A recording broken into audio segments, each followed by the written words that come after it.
Meanwhile, he also was on one of the Sunday shows yesterday, and he was asked about Hunter Biden, because Hunter's in the news. Turns out, we told you this a year and a half ago, that his laptop was real. Now the New York Times, Washington Post says it is. He was queried about that and whether the president could be in trouble. Yesterday over on ABC, watch this. Here's Ron Klain, Chief of Staff. Neither the president or any of us at the White House have had any contact with the Justice Department about that. Is the president confident Hunter Biden didn't break the law?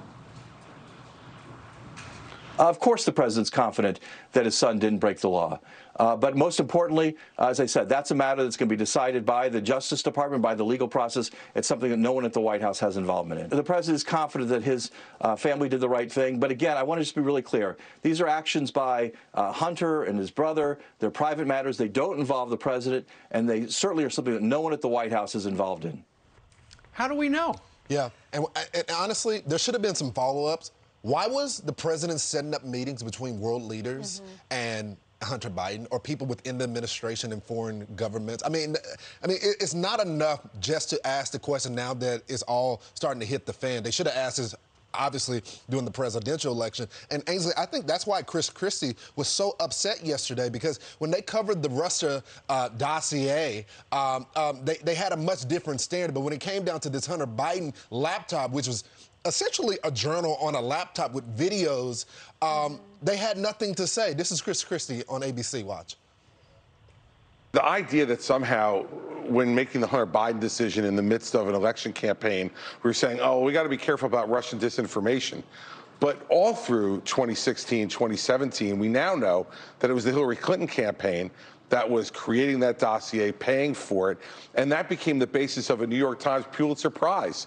And it turns out there was a separate FBI investigation based on completely different evidence. But George, no, George. Look, Operation Crossfire Hurricane was all about the potential infiltration of the Trump campaign by the Russians. The basis of that was the dossier. And instead of most of these organizations, Chris, didn't publish the dossier. No, they didn't publish the dossier, Ruth, but what they did was aggressively pursue that and call it as if it was fact. And with the Hunter Biden case, Twitter took the New York Post Twitter account down because they reported on the Hunter Biden laptop, which now turns out to be completely true. So let's just call it like let's call it what it was. The New York Post had it right, but George, the New York Post had it right, and the Washington Post and the New York Times had it wrong. But he's right. There were some news outlets that did publish the dossier. You know, just put it all out there.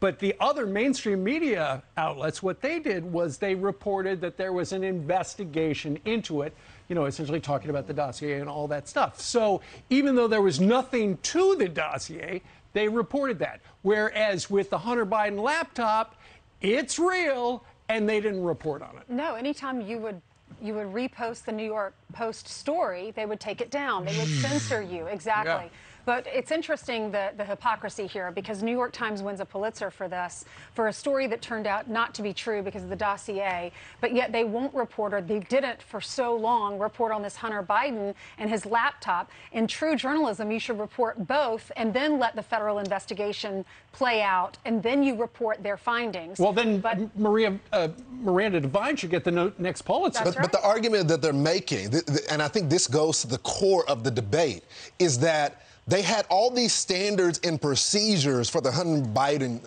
story, the laptop story, and that it's not that they didn't want to report on it, it's that they had to go through all these channels to verify it.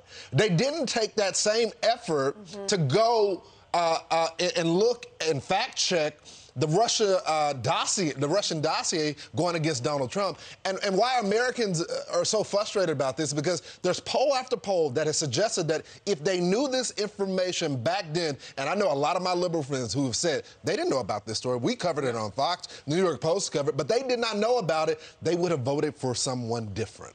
That's exactly right. And so, you know, we hear from Ron Klain, the chief of staff at the White House. What did he just say? He said, you know, Joe Biden wasn't involved. How do we know that Joe Biden wasn't involved? You know, there's stuff on the laptop, which is, and we've heard from Tony Bobulinski talking about how Joe Biden was the big guy, and the big guy was going to get a 10% cut of stuff. When is Hunter going to start doing it? Where is Hunter? When is he going to start doing it? I mean, we had the opportunity when he was doing this massive book tour to question him on this, and all of a sudden he wants to go away? Bring him back in front of the cameras. We would love to know. Well, people just want to know, he got paid so much money, according to all of these articles and these reports from Burisma, which is a Ukrainian energy company, got paid a lot of money from this Chinese energy company. What is his experience? Why was he on these boards? His dad was vice president. Right. Did he have influence with his dad at that time? Is that why they asked him to be on the boards? These are the questions that we all have, and we want to get to the bottom of it. And Ainsley, during that period of time, as you just correctly talked about, what is his experience? The White House or the campaign was telling us, listen, he was addicted to drugs, and a lot of Americans were compassionate. We got family members that were doing it, but it can't be both. He couldn't be struggling with addiction and was in this dark place, as well as have this multitude of experience in negotiating these deals. It just doesn't add up. Well, remember, it was during mainstream media, for the most part, stayed away from this. Fox, Daily Mail, we pursued it. It was during the campaign, before the election. Peter Doocy asked Joe Biden, he said, have you ever, Mr. Vice President, have you ever talked to your son about his overseas business dealings? And Joe Biden snapped at him and said, absolutely not. I think we just put up some of the images of Joe Biden with some of his overseas business dealing partners. So I think the now president probably told a whopper back in the day just to get elected. Yeah, they played golf together. There are pictures of them together. And what father doesn't talk to his son about his business and how he's making money and how's it going, son? We all talk to our kids about what they're in right now or what they're involved in. And also, remember the video? He admitted it on camera. Joe Biden did that. The prosecutor. If you don't fire the prosecutor, then I don't do this. Yep. Yeah. The guy who wanted to go after Hunter Biden. I think the Washington Post editorial board's headline really gets to the crutch of it. The Hunter Biden story is an opportunity for a reckoning. Mark Levin has some thoughts on the media. Watch. What I'm talking about, first of all, is a corrupt media, an opportunistic media, an agenda-driven media that for months covered up the corruption that is the Biden crime family. The head of the Biden crime family, they still won't admit it, is Joseph Biden Jr.